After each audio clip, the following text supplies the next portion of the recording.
Lisa, do we do that? Yeah. We do- Huh? Yeah, we just proceed to stay. Okay, that's right. And one of the things also. Hello? Lots of awesome. Hello? People fall and deal with one another. It's Lisa and I. Okay. All right. Thank you, Mr. Chairman. Okay, we're all set. And we will be starting at 8:31. And I call this committee to order, and I will ask, has everybody had a chance to read the minutes from the previous meeting? If so, I have a motion. I have a second. All in favor? Okay. We will move on to the treasurer's report, if you don't mind, Mr. Thank you, Mr. Chairman. Completed the third quarter.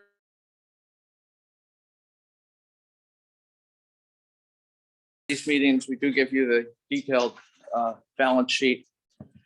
And you can see that you know, we're down on cash by 114,000. We are waiting for the county's check, I believe, for the fourth quarter. And also last year at this time, we still had remaining PPP money. And then if you look on the SBA cash accounts, we're up 162,000. And Martha, I believe we have another 150 to draw from the SBA, I'm not sure about that. or did we take it all down? I didn't take it all down. Okay, so that explains why we have $153,000 in the RLF 8.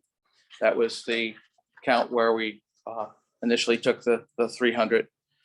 The CEDC loan account has 812,000.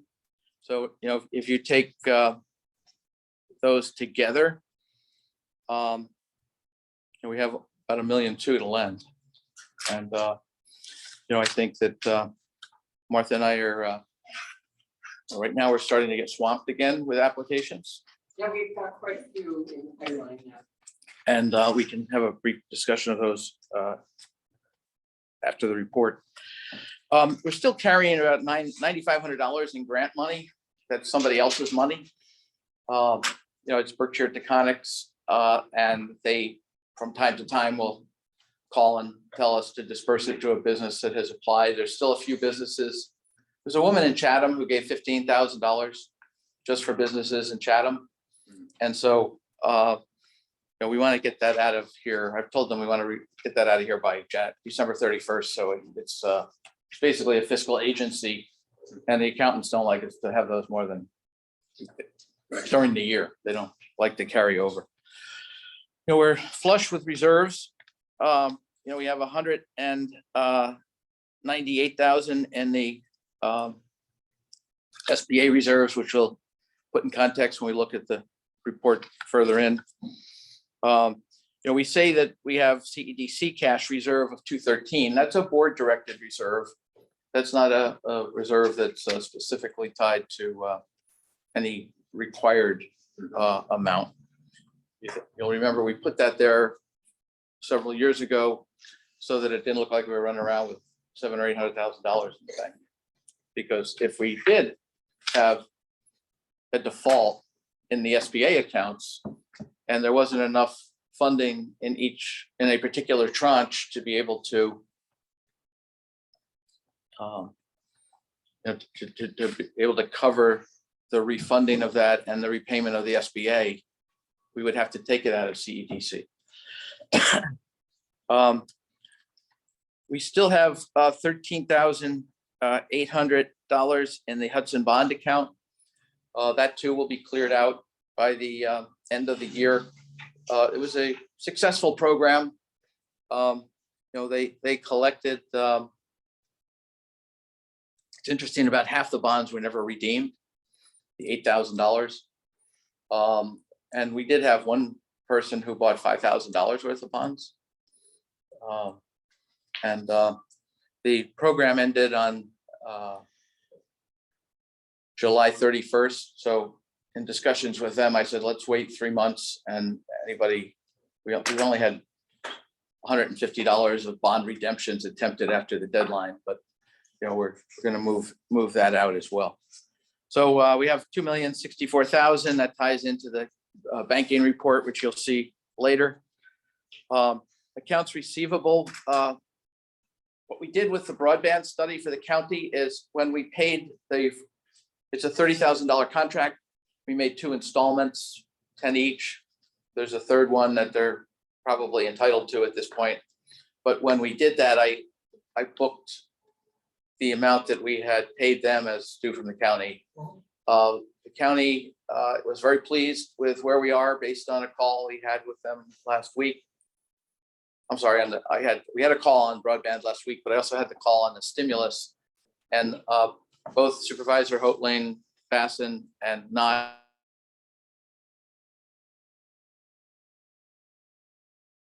the report so far, and that they were authorizing us to go and spend another $30,000 on phase 2.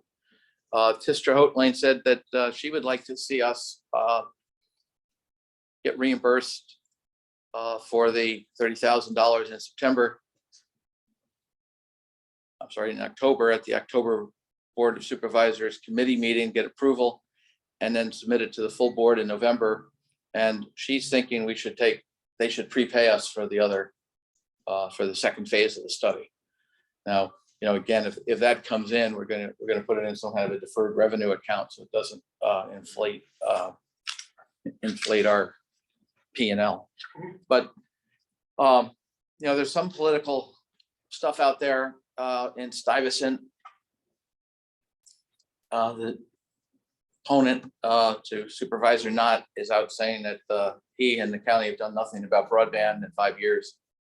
I went back and pulled a letter from to the editor that Dee Dee Barrett sent in January of 2016, indicating that there were 3,000 unserved homes and there were 10,000 homes which did not have adequate service, underserved. So I took the 13,000 and we're down to 1,200. And I sent that to Ron and said, I can't give you what the numbers in Stuyvesant are, but you can, at least if you're in a debate or some other door to door, someone brings this up. It's like unemployment. Having 46 homes in Stuyvesant unserved doesn't mean anything to the 46 people that you've made progress on broadband, but there has been. So that's an account receivable. And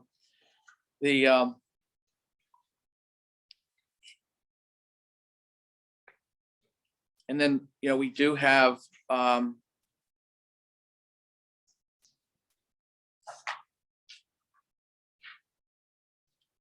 this is how we manage those funds where we have the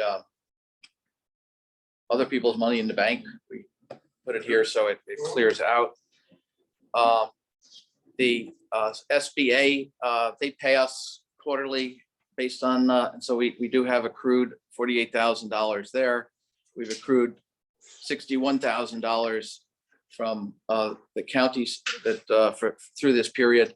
So if we had been paid those two amounts, we picked up 114,000 plus or minus. And the county IDA, they were getting down pretty close to a zero balance, but they did get $28,000 from Clock Estates, who closed on their sales tax exemption. And when they close on the financing with Farm Credit, the IDA will get another $40,000.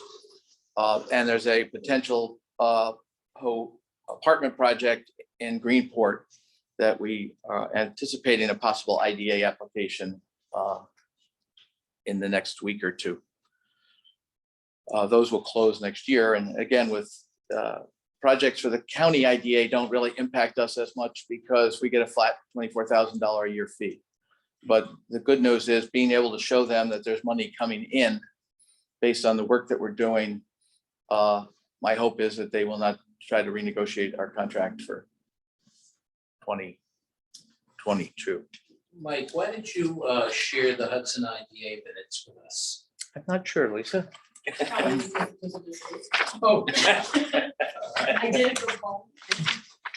I know it's been, thank you, it's very interesting. Was it good? Yes, I'll yes. try- Very helpful. Okay.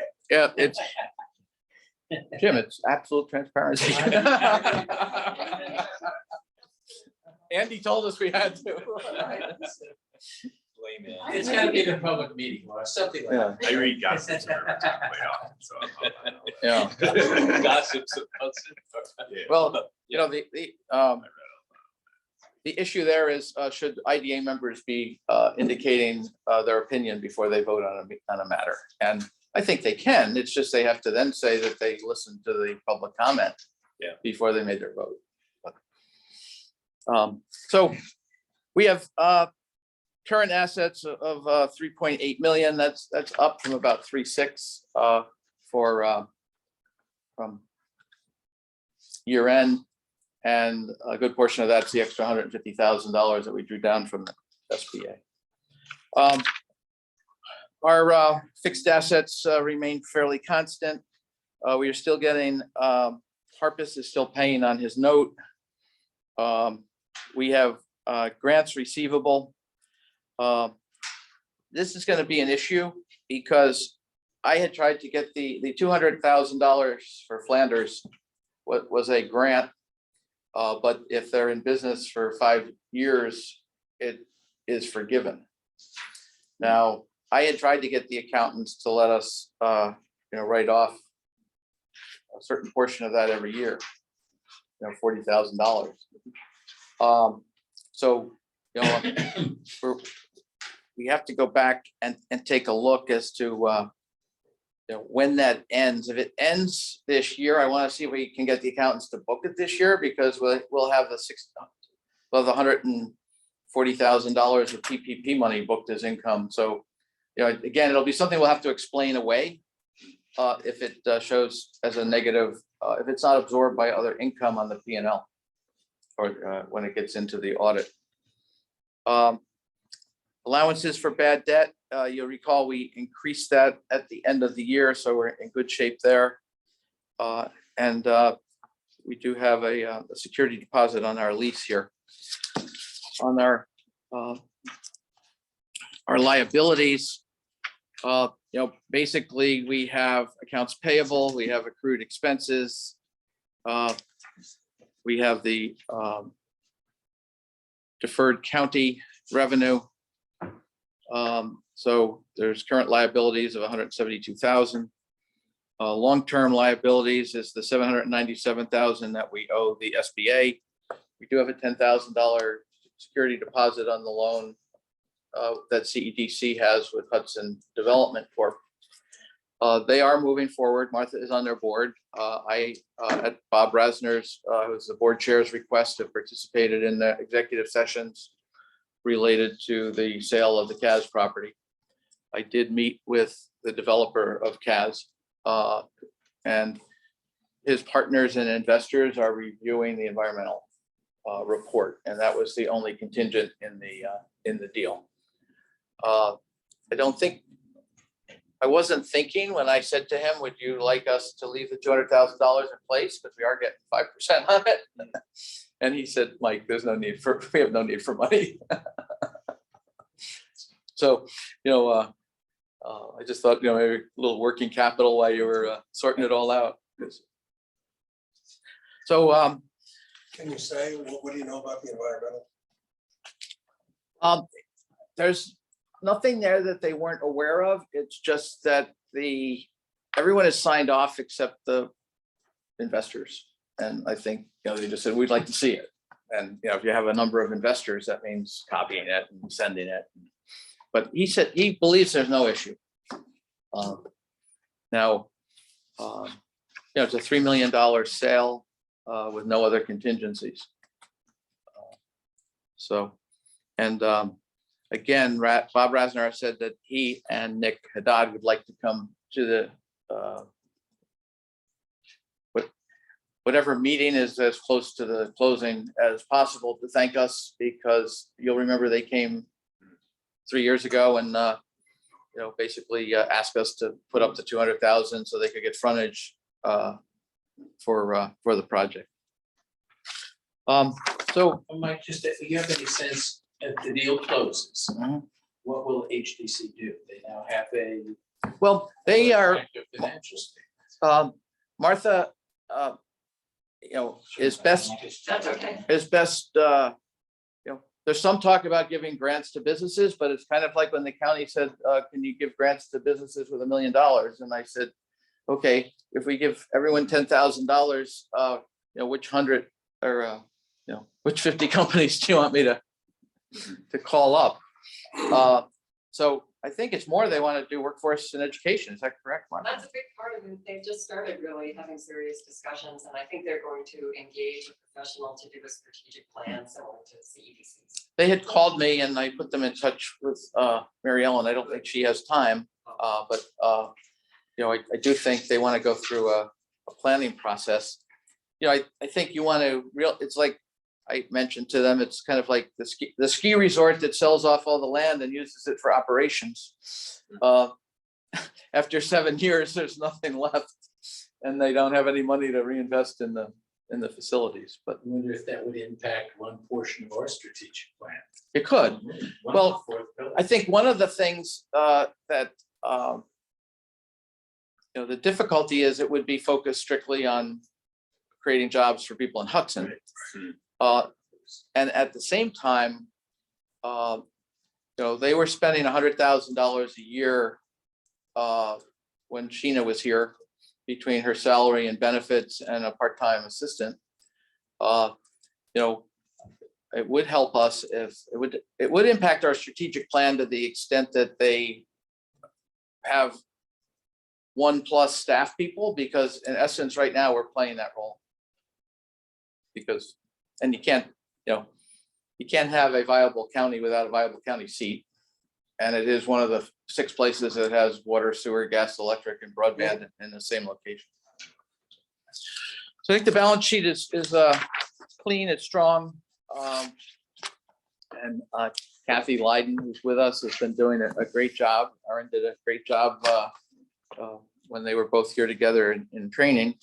And I want to compliment her and thank her for not only keeping up with the work, but the quality and accuracy of the work. So thank you. Next, we have the P&L. On the P&L, basically what I did is I converted it into this budget chart. And it does tie out. And I think if we look at this as, and if you have detailed questions, we can go back to them. But we did budget for a $60,000 loss with a $60,000 allocation of funds from the DNJ sale. I've taken January to September using the numbers in the detailed P&L that is in your packet. And you'll see that when you look at the projections, we're going to be at 863,000. But the 863,000 includes 132,000 of PPP, which would bring us down to around 730. So we're going to be about $27,000 off budget before PPP. Now the PPP 1 was cash in the bank last year. That's a paper loss this year, and PPP 2 was cash that we got this year. So when you add that back in, you'll see where we end up at the bottom.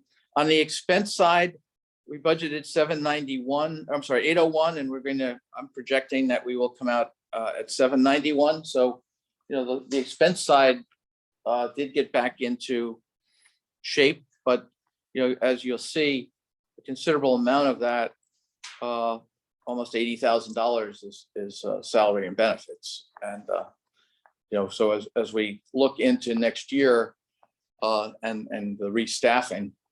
And the fact that Lauren was out for 4 months, Martha? Just about, yes. And this new program that the government has us paying into, paid family leave. Basically that was her benefit from us. And so, that was an added staff salary savings, but Martha didn't have the backup on the loans without her here. So, I'm kind of pleased that we're back, and if you go look at the projected column, where it shows us a positive 71,000, if you took out the PPP money, we'd be at break even. I am looking for funding. I'm looking to use $27,000 of the 60, because what you'll see is on our balance sheet, we have under other expenses, we have expenses that we've committed to for others that we hadn't booked. And so, we had the,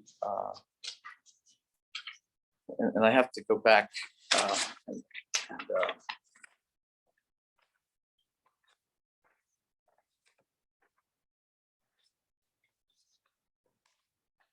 back to the balance sheet.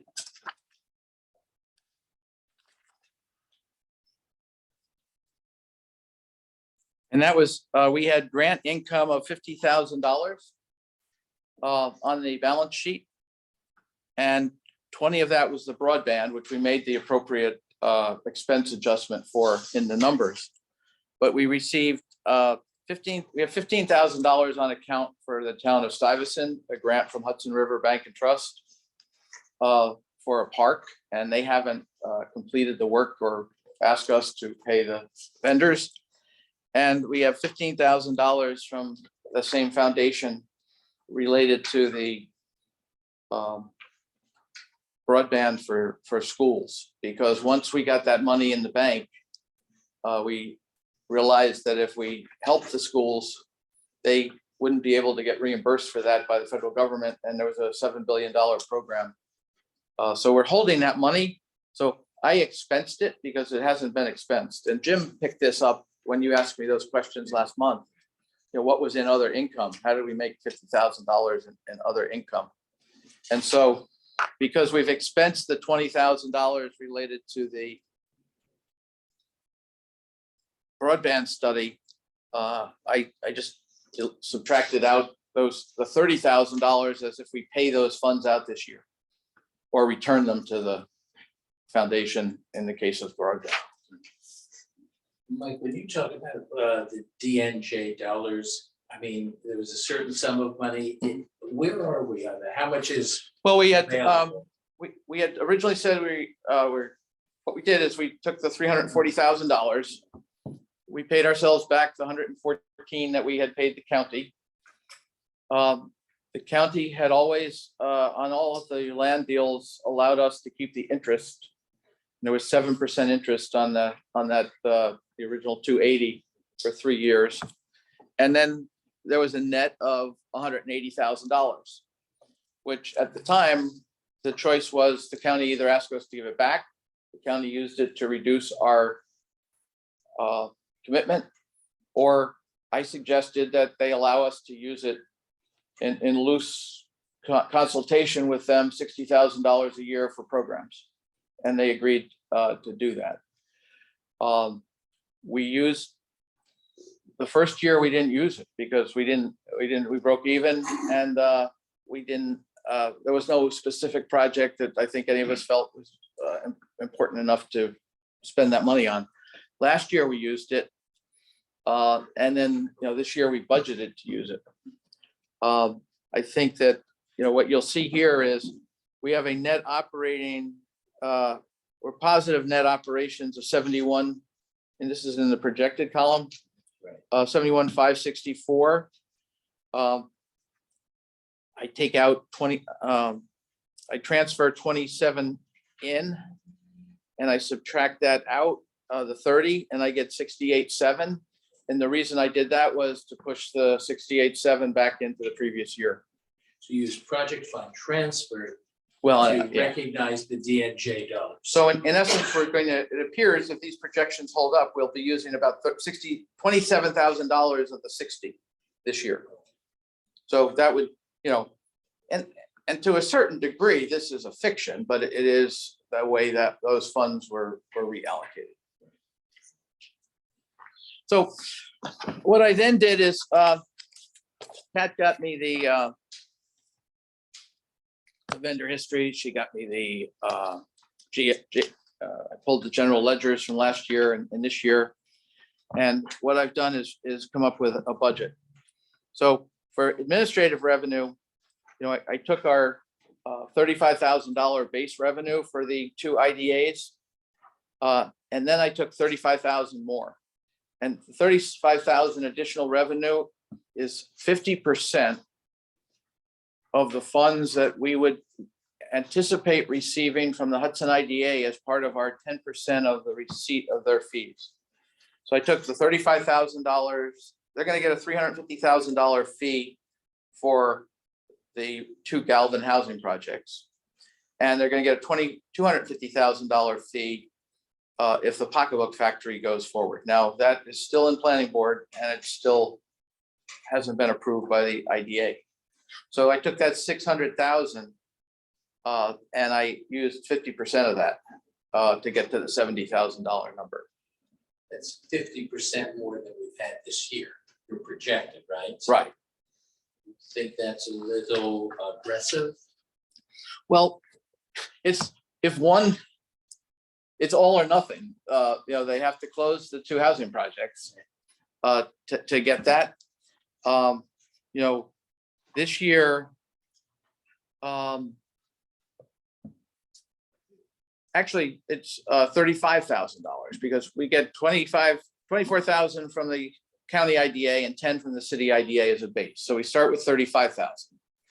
And I added 35,000 to that number to get to 70.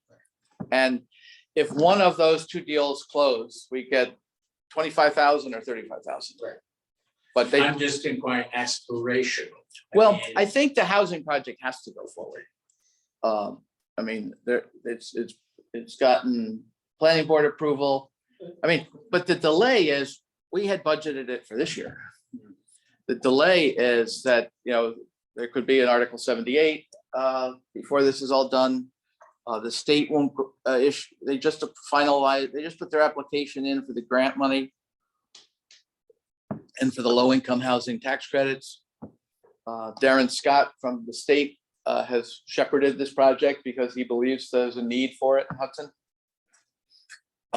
And on the pocketbook factory side, you know, I think they had a planning board meeting last night. I didn't monitor how it went. That's actually Thursday. Thursday. And you represent any of them? The pocketbook. Yeah.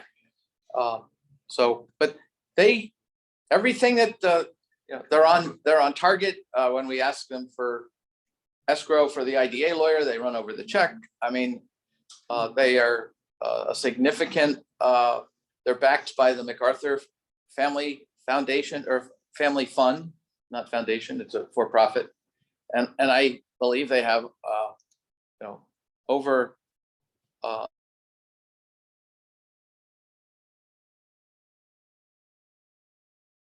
absent it being stopped on regulatory, or I believe it'll be done. They are going to get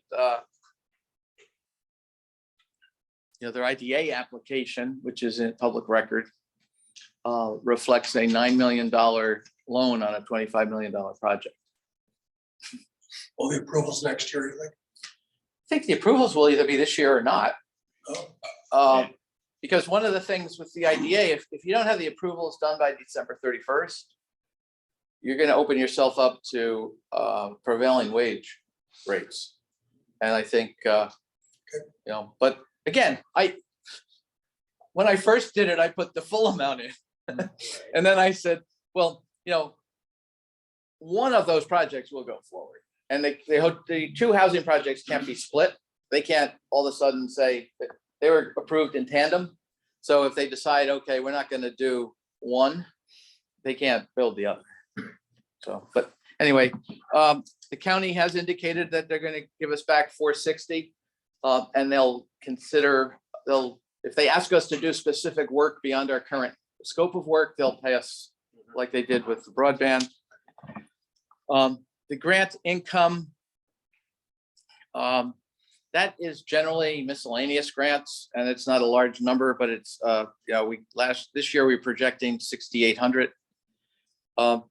Martha and I scaled back the interest because, if you take, $76,000 and divide it by 5%, we took what we have on the books, what will roll off next year, and what we'll put on, and we did a half-year conversion for what we put on. And as you can see, this year we're going to be at 70.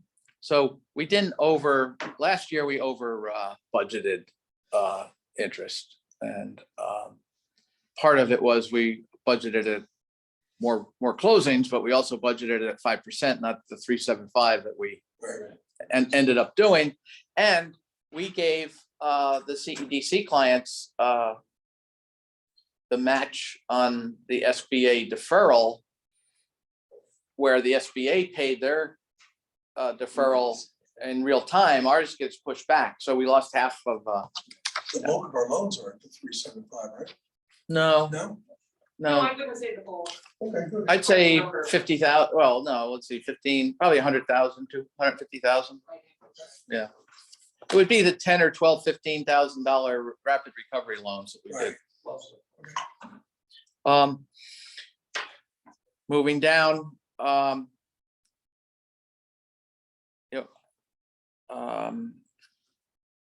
I have 60,000 for membership. We did 37 this year.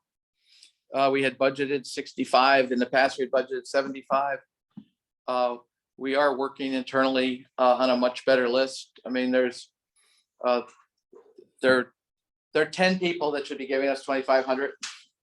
And, if I get those, we only had 4 this year. So, another 6 is 30 grand, and we had budgeted, we'd had 37. So, I think that, if I look at Key Bank, Community Bank, UHY, I mean, when you look at what they're giving the chamber, and We gotta work for it though. yeah, I have to, and I think that we have to have a different, can't be just relying on the bread and butter renewals on the 200 letters works, but we've got to have some one-on-one meetings with people to. Yeah, I would suggest intellectually it might be a little bit aggressive, but the numbers are not going to be. If Well- it's not 60, it's 52. I mean. It's Yeah, not, yeah. Plus, we didn't really have any events. I was gonna say, we're Well, actually gonna have a but- breakfast this yeah, year, right? But that's actually where, if we did 37. So I said, if we did 45, and then 15,000 is the sponsorships we usually get on the events. So it's not a big reach if we do an event that's other income. I just used what we had this year, and when I take out those grants that exacerbated that, and basically it's late fees, it's interest on bank accounts. It's not real money. No PPP. And then for the technical assistance, what I did is I took $90,000, which will be 50% of the funding that we received on this cycle, because remember, it's a July 1 to June 30th cycle, and we got 180,000 this year. I dropped it to 120, which is what we were at last year, to come up with 60, so that when you added the 90 and the 60, you're at 150,000. And I think, Martha, we have 9 months to get enough loans to get back. Based on your volume, what you need to get to. We went from 80 to 120 to 110. So, we just have to manage the production to be able to get to the 120 for the 2022-23 fiscal year. Expenses, grant expense, I put 10 in just to get rid of the $9,500 that we still have for Berkshire Taconic, which, you know, it's in the bank. If we do that this year, you know, conference and training, I did $500 a staff person. My consulting fee is the same. I have consulting SBA. You'll recall that when we split the accounting job into two, and Kat is doing the bookkeeping and accounting for the CEDC, the IDA, and the CRC. We had a loan processing component, and we have hired Lorraine Olson, who comes in anywhere from 15 to 20 hours a week, Martha? 10 to 15 hours a week. And it seems to be working. You know, I think that, so we booked that as an independent contractor. Consulting fees, we're gonna end the year at 36,000. I felt we would leave that at the same amount. Program expense, I upped so we can pay for breakfast because, and we were only $2,600 for the virtual. But when we do it at Kozel's, you have to bring in the sound system and the breakfast. Facilities, I took our September, we just had a rent increase, so I took 3 months at that, and I took 3 months on the back end for the next rent increase. Grants to CRC. I was hoping to get away with the 2,500 we did last year, but they had 4,200 this year in expenses. I think we leave it there, but I think we have to have a longer discussion with the IDA board and this board as to how long we're going to do that. You know, the CRC is an entity that was the state created once IDAs weren't allowed to do financings for not-for-profits. But you know, most of the, you know, and there was a deal in the CRC which made it difficult to close it down. That was with the hospital, but that transaction has been terminated.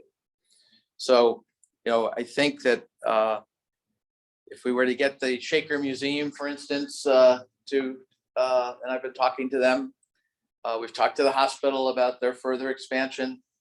You know, I think that, you know, there are a number of we had talked to COARC at one time. I think we really have to assess, is there ever going to be a mechanism that people would use this? And if it's subject to the same prevailing wage rate, we shut it down. And but I'm going to leave that in there, and it's only $5,000. It's a small amount, but why is this our obligation? Remind me. Well, because there's nobody else to do it. Okay. Okay. It's basically netting out the $24,000 they're paying us by $5,000, so they're really only paying us. And they use it for what? So accountants, Well, they have to do the accounting and the legal work and the insurance. And you know, we've talked to the accountants. Why are they charging us, you know, $2,500 or $3,000 for an entity that doesn't have anything but a deposit into it? And they're arguing, and you know, Rick Bianchi and defended UHY that look, there's baseline liability that you have to go through and certify to, particularly with a public authority. So, but the IDA understands this, and you know, I think we will continue to look at that.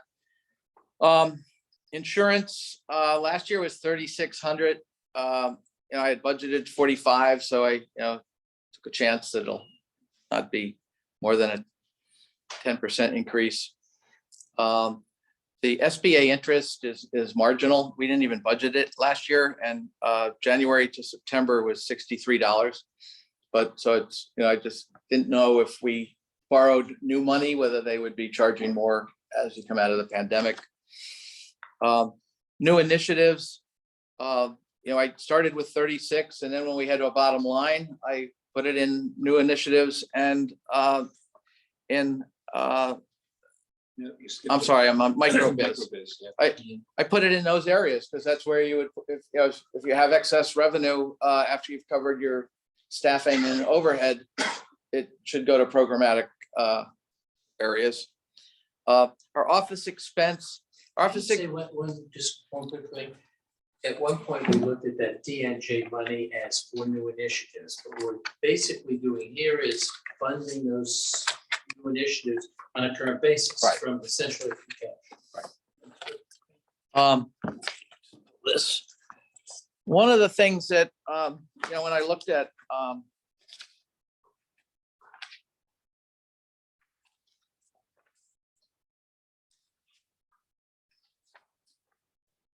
when you go back and you look at what's in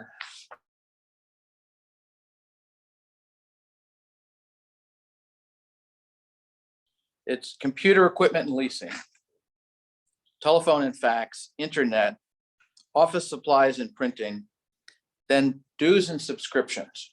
So, the organizations that we are, have memberships in, which is the Farm Bureau for $99.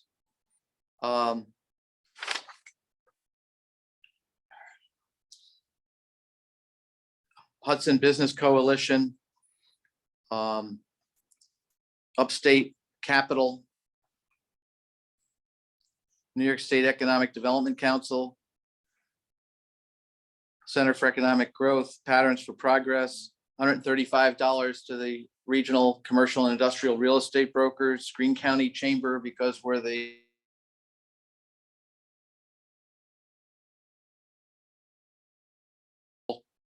Housing Coalition, because of the work the county has us doing in housing.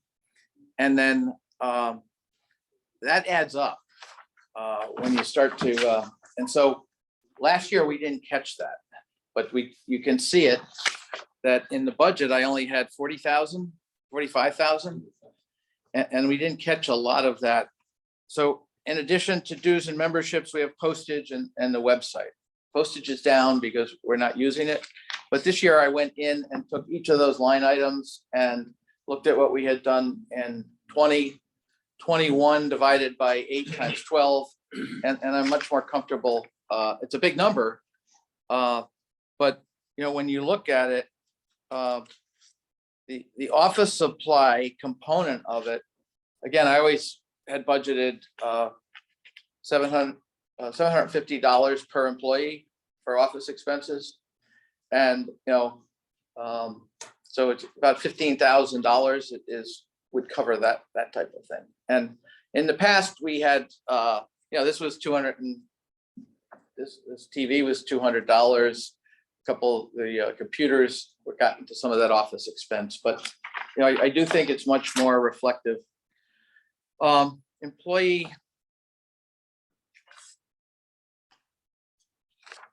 Employee is based on Lisa, Martha, Lauren, Kat, a new project manager, and an intern. And I have a chart that calculates out the taxes and the benefits, and those numbers come right off of there. It's significantly less than the 2021 budget. Well, the 2021 budget, Well, I've forgotten the assumption we must have made. well, it's actually the same. Same. No, I'm sorry. Yeah, it is less, but remember, at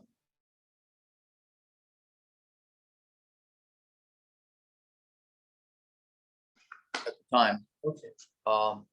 And we have a half a person less because we're using the 24, you really have to add the $24,000 for the SBA loan processing consultant. So if you do that, I'm budgeting 285, and if you add 25 to that, you're at 315, and we were at for salaries, and we were at 323. But what you're really saying is that staff arrangement currently have is adequate for what you think is gonna happen next. Well, year. it brings Lauren back full-time and it brings in a full-time project manager. And I think we would use, there's also money in there for a part-time administrative person to help Lisa. Because remember when we hired Kat, we were splitting her time, Erin was still here, and we were splitting her time between backup for Erin and backup for Lisa. So, yeah, I do think it gives us considerable more person hours. And when you look at it, it's probably all in $30,000 less than what we had been doing. So it's not that big of a, And was focused more on our ability to be effective. to make Right. sure we're not Well, I think, you know, overburdening when you look at the fact that Martha and Lisa and I had looked at a project manager, and by the time we got to a point where we're gonna have two board members come in and meet with him, we called him and he said, I took another job for $3,000 more. So, you know, we're suffering from the same issue that all employers are suffering, but we do need, you know, if you think about it, with Lauren back in that position filled, we've got 70 hours of more a week of people. And I think John's question was at the executive committee meeting is, you know, do you have a good definition of what they're gonna do? So we're working on that. Other expenses, we budgeted 12 last year. We're at 15 projected this year, but there were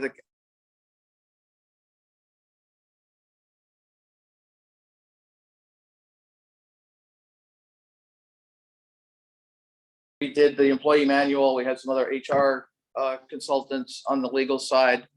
And we also had UHY for $2,000 had done an analysis before Erin left of the accounting system. So, you know, I think that, you know, we can get back to what we had budgeted. And we budgeted the same for marketing and public relations. And that brings us to a zero-based budget, not using the 60,000.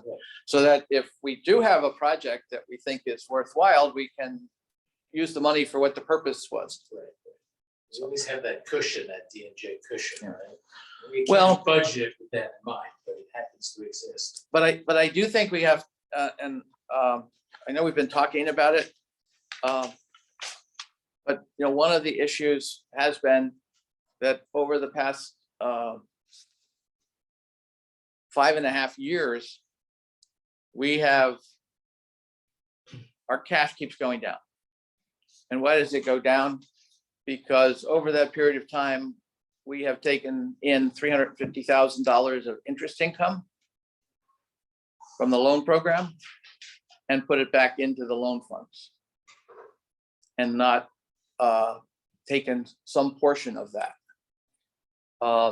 to cover the expenses of operating a loan portfolio.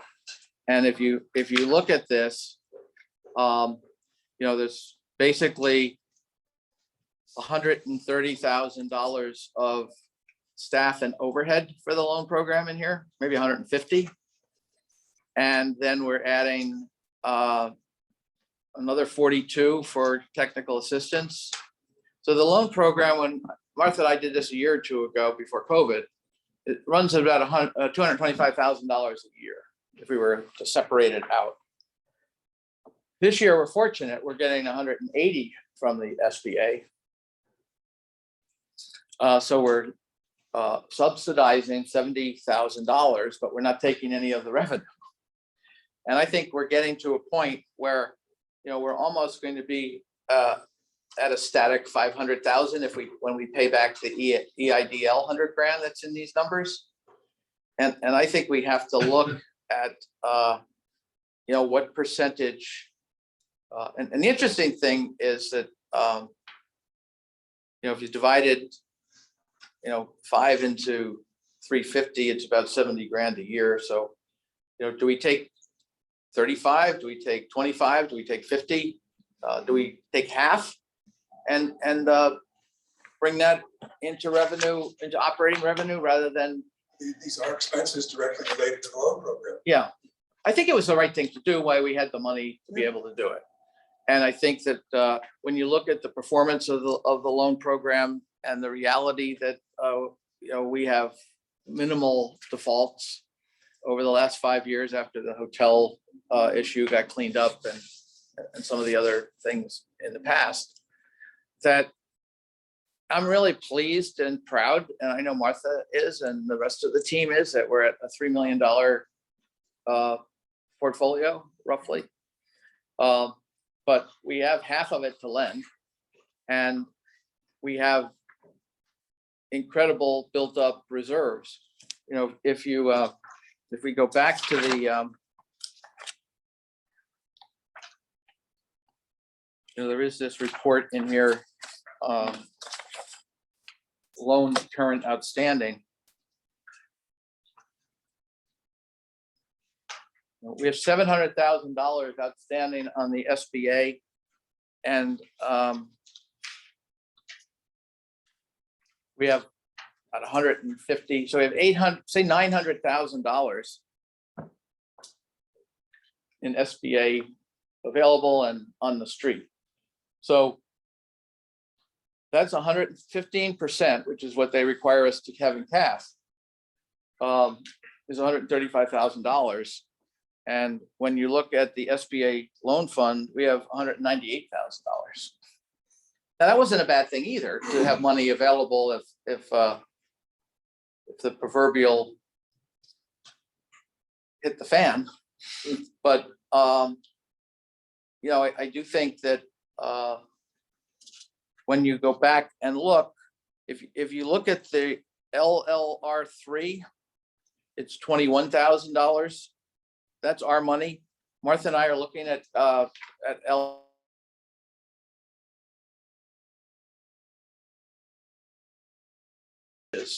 whatever's in the account is ours on both the loan fund and the reserve fund. Now, what happened this time was because we had those funds, when we took down the 300,000 from the SBA and we needed to come up with 45 grand, we didn't take it out of CEDC. We took it out of, so, it works this way. But I do think when you project out and you look at the, there's about $100,000 in the SBA program, more than we're required to have. And that would take us through what, another million? How much, my math is off today, but if we could take down another $1 million from the SBA and not have to dip into CEDC to cover the reserve account. And so I don't know, I haven't budgeted. I in effect have budgeted taking all, this budget is based on taking all of the interest income into operating revenue to get to a zero balance. If we don't, and we continue to just roll that money into both loan funds and don't take some percentage of it to cover the operating expenses, we will need to use some of the 60,000. Are we expecting to be paid back by Hudson IDA this coming year? They're going to pay off their loan with us, right? HTC, yeah, yeah. I'm sorry. Yeah, yes. And, that's $10,000 a year. That's why we only have a modest increase. We have $6,000 in interest more than we are bringing in this year, because I don't know how we get that on the street at 5%. And I guess that's where I was going when I asked them if they wanted to keep it in place. Worst problems. Oh, yeah. But I do think that, and part of it is people right now are flush. I think, the government money, if they managed it right, they're taking a little breather. And now they're coming out, and if you see the economy getting, continuing to remain strong. But again, the people that we're helping, and these programs are designed to help and not have us competing with banks. They're not doing as well as some of the other businesses that have been in business for 2 to 10 years. But Mike, you have been raising this issue for the last several budget years, right? In other words, what do we do with some of this interest income? But you are treating it as standard income. Right. I mean, it may be in a Well, loan fund, but right. for county purposes. It has, well, yeah, if you go to this report, You know, right. this shows that, oh, we did really well. We have a net income of $29,000 and our net loss in our operating column is $29,000. So, I think that I'm okay if we keep doing it the way we've been doing it. But what we're gonna see is we're gonna start dropping below $500,000 in available cash. Any thoughts on, we've discussed before, becoming less dependent on government? Well, when we came, we were almost 70, when I got here, we were almost 70% dependent on government. And I think we're getting closer. That's largely due to our growth and they're maintaining the same amount. Right. But if you look, and I don't have those numbers with me, but, I took the last 2014 to 20, we're pretty constant on revenue. There hasn't been a lot of growth. There's been growth on the balance sheet because of taking this money and leaving it. And, the year we took in the $340,000 from DNJ, we had a $250,000 profit. Last year we took $150,000 and put it in reserve. I think one year we had a $95 profit. I mean, that's the perfect not-for-profit organization. But I do think that I've always felt not-for-profit should have somewhere 1 year of operating expense in the bank or fixed operating costs. Because you could slow down the programs, but you can't not pay the rent or the staff. And I do think that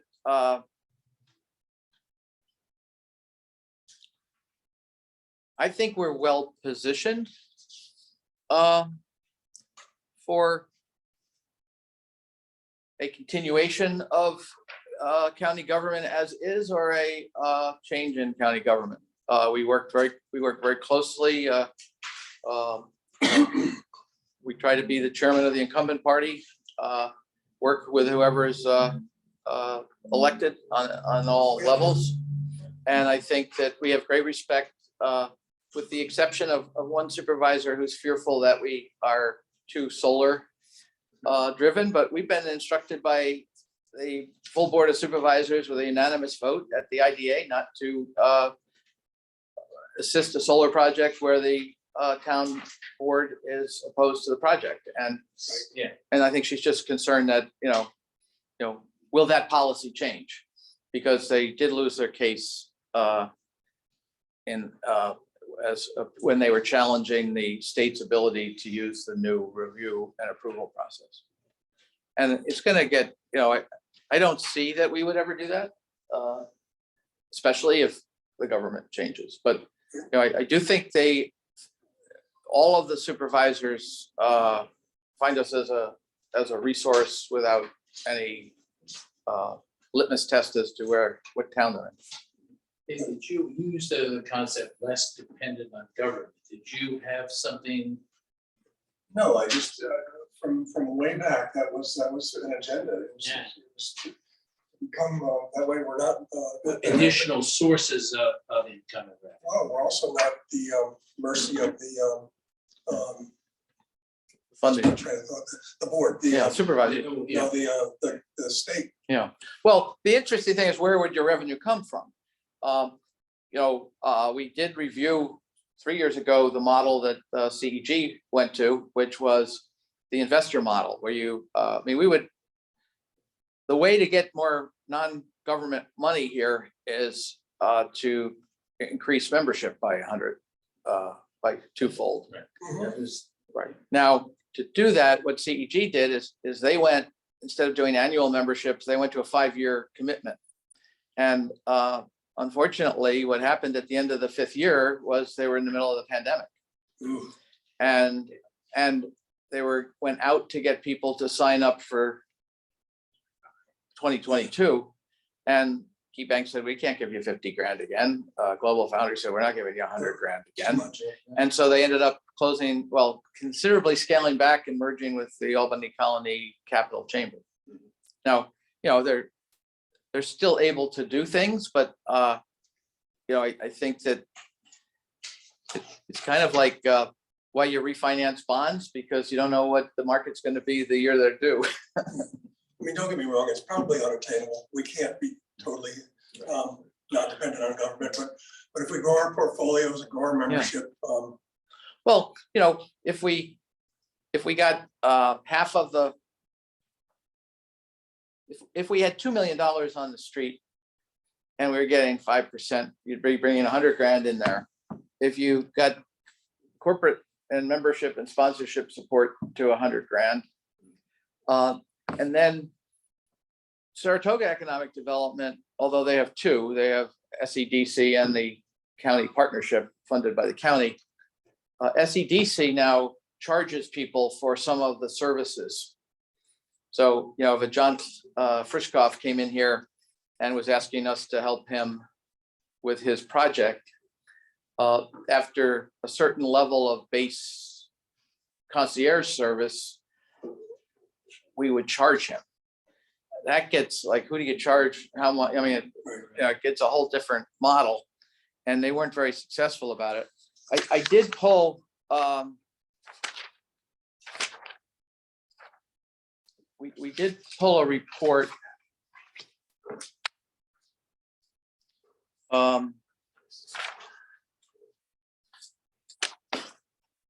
On our vendors, just to get a sense of,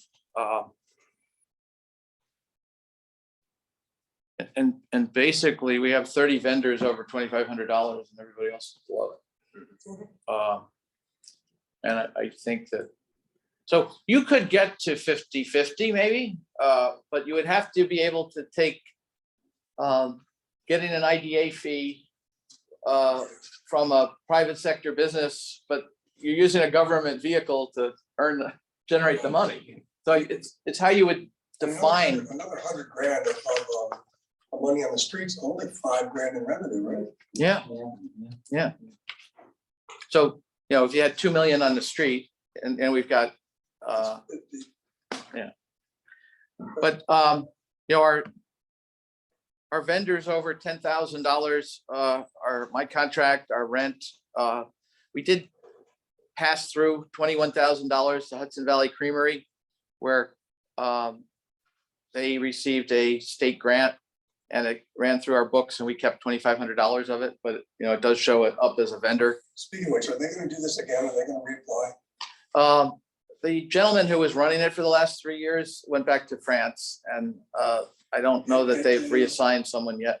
So I think we're if you drive by there and you think that you're owned by the largest milk co-op in Europe. I mean, it's how do they know we're even here? Then MC Fiber was our 4th highest. Then UHY, Tech Bridge, $10,000 for our internet services. It's about $800 a month. And then Brian Zwag, who does work for Martha, and we should review at the next meeting the contracts with the technical assistance providers, at least in general, and then we had legal, then we had patterns for progress, and then we're spending $7,000 on newspaper ads for meetings. And I think Lisa, yeah, That's my game, and we're not paying for anything for us. yeah, we stopped for us. I'm sending it to the newspaper, she publishes them once, whenever they come up, and they stand, unless it's a special meeting. And so what we have to do there It's is, a corporation pays that. Yeah. The newspaper does, Right. they do their calendar Yeah. every day, So it's their and she cost. updates that, well, and the law changed too, that, as long as it's posted ahead of time, you're good. but Lisa, you bring up a good point that I may have missed. If we're not paying for IDA newspaper postings through the IDA, we need to get reimbursed. Yeah, especially the Hudson ID. expensive, because they're always special. UHY, one thing we have done is LaBerge Engineering has done $6,500 worth of work for us on an open contract that they've had here for years. And what they do is, that's in connection with these Office of Community Renewal grants, where we get to keep we keep $16,000 on a $350,000 grant. So we do end up traditionally spending some money on that. But I went to look after the situation that I had with the $6,500 contract that was never signed with Mary Ellen. No. You can just, there you go, yeah. And I I weren't paying electric. Yeah. On a regular basis. we are, but I don't know about Richard. Richard. But I wanted to go back and see what we were spending that had, what vendor we were paying more than $5,000 after I had, because that's, and I think part of it is some of these aggregates, we didn't think about bringing to you, but we should get them. If we're gonna spend $10,000 with a technical assistant contract, we should at least get pre-approved contract approval from the board. But, 2 pages, and that's the list of up to 2,500. I think when we did 2,500 and above, it was 78% of the expenditures. So Mike, we moved from treasurer's report to the budget. We Yeah, want we need to- approval of both. Yeah, approve And the so treasurer's this- report and the and budget. this last column, that's the budget that we're gonna bring Yeah. to the plenary. at the end of the month. And I'll take to the Board of Supervisors Economic Development Committee, because Oh, good. they don't approve it, but it's part of their approval of their allocation to us. Okay, so why don't we do that? Why don't we, can I have a motion to approve treasurer's report? I'll do that. Yeah. So Okay, moved. I have a motion and a second. Second. All in favor? Aye. Aye. And we'll do the same now for the draft 2022 budget. Can I have Motion the to approve. Second. and all in favor? Aye. Both are approved. And as we've done in the past, the schedule on which I developed the staff salary and benefits and taxes is a guide. It's that model is subject to implementation, not distribution. Okay, move on to portfolio review. Martha, clean? It's relatively clean. We have a few businesses that are 30 days past due, and some of them are kind of a rolling 30 days, regular payments from them. I just want to point out, Train Time Express, we had actually hoped that sale might take place this week, and I was updated by the client today. It's been postponed for 2 more weeks. I've never spoken to the buyer directly, but she seems to think things are still on track. That was the sale train. Yes. Choo choo. Okay, does anybody have any questions? for And that Martha? sale is not totally bad. It's about $5,000. Anybody have any questions for Martha? If not, I'll accept the motion to accept the portfolio review. Motion made. And a second, and all in favor? Aye. Aye, okay, that takes care of that. Do we want to discuss this QuickBooks consultations for CEDC or? Well, when UHY came in, when we were going through the transition in the finance area, one of the things that they recommended was that we go to QuickBooks Online. And part of that is then they can log in with a password that we give them, and they don't have to come out and do the audit. And I don't know that that's going to save us any money, but it's going to be a different model. When I first came and we were still using an old version of QuickBooks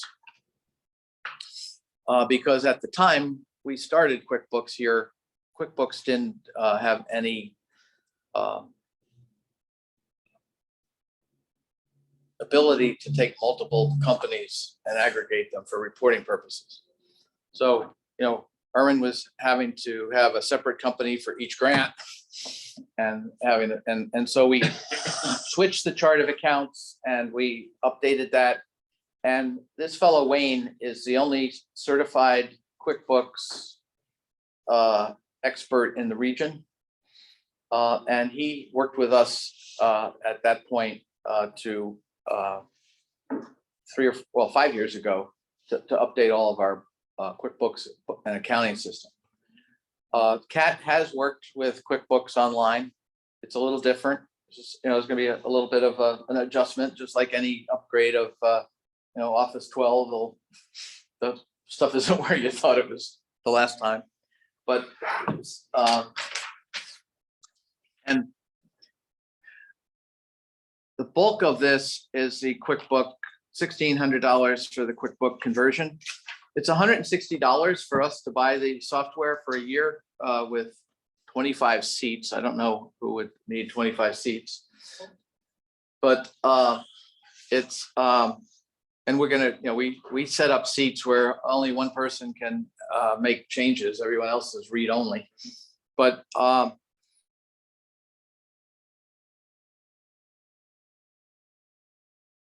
they work with all these software developers to give not-for-profits a discount.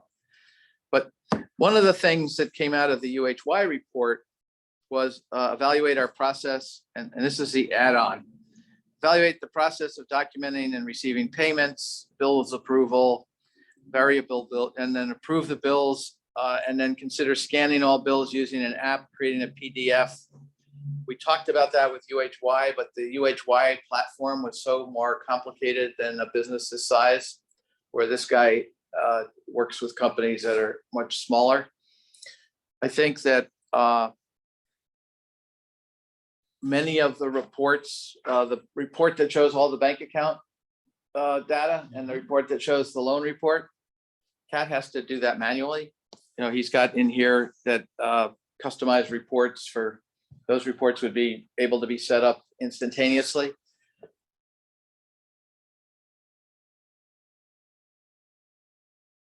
But we need someone to help us do this. And we went back and forth. They had somebody talk to us.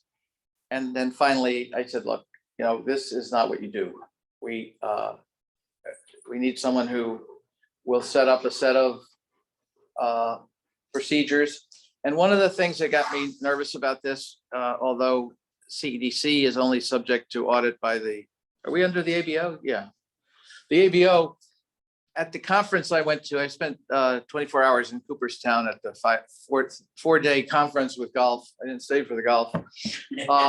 And they had an ABO guy talk, and the Orange County IDA case where the guy, they had to plead guilty to $1 million theft, and it was quite the scene.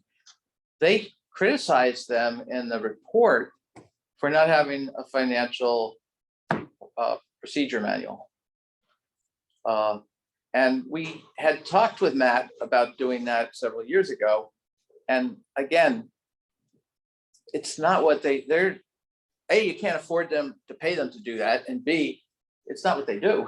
So they're not, I even gave them a model from an economic development organization in another state. But we don't have the staff in-house to do it. And so that's what we were going to have him do for the extra 800. I just wanted you to be aware of it. The goal is to have it done by year end. He approved the software. I asked him which version of the software we should get. And he said, oh, so for $60 a year, you don't want the back Cadillac? So have you signed off on this? I mean, Well, I have. It was, I thought that it was part of the overall memo that UHY did. Can I ask a question? Sure. How long is it gonna take to transpose our accounts into this new system? That's what, Because it's starting to get, I've been Yeah. told, October, November, December, January, February, March are home Yeah. months. And I'm well, I just think trying- we need to do is, we need to meet with him and then evaluate whether you know, I think what you do is you run two systems until you're sure that the new system works. You don't just move over and find out that you don't have the ability to crash. So he's not just gonna. No, you don't, mesh no. them, he's gonna have one Yeah. system set up. Yeah. That's our system and then the old one. So And the good part is because you're doing it in the cloud and we're doing what we're doing now is on the computer, the two will never match.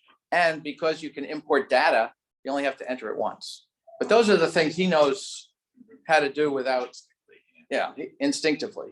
So, I think, we are, and then we have come up with a number of ways that we can get the information for the Paris reporting.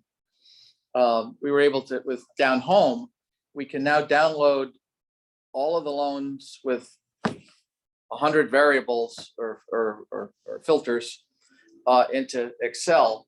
And then you can create a Word document that gets the information that you need to enter into Excel or into Paris. It doesn't mean you're still not able to upload it because Paris isn't sophisticated, but at least you're not, trying to go find it each thing. You'll have it all in one place. And because that took Erin a whole day and a half or 2 days to do when she said at home. Because Yeah. some of the screens, you can add it. Yeah. It won't save it. Yeah. So every time you go back in, It's to gone. change something, you have to re-add everything.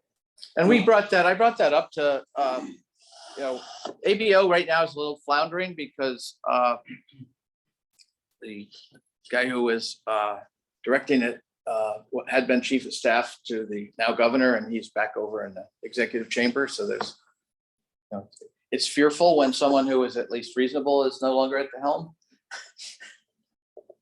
So I do think that, I want to, and Martha and I are also looking at, there were 3 ABO audits of loan funds recently.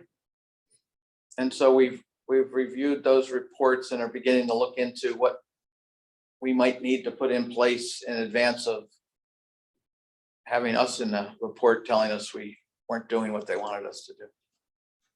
So it's just like every business. Okay. Okay, thank you.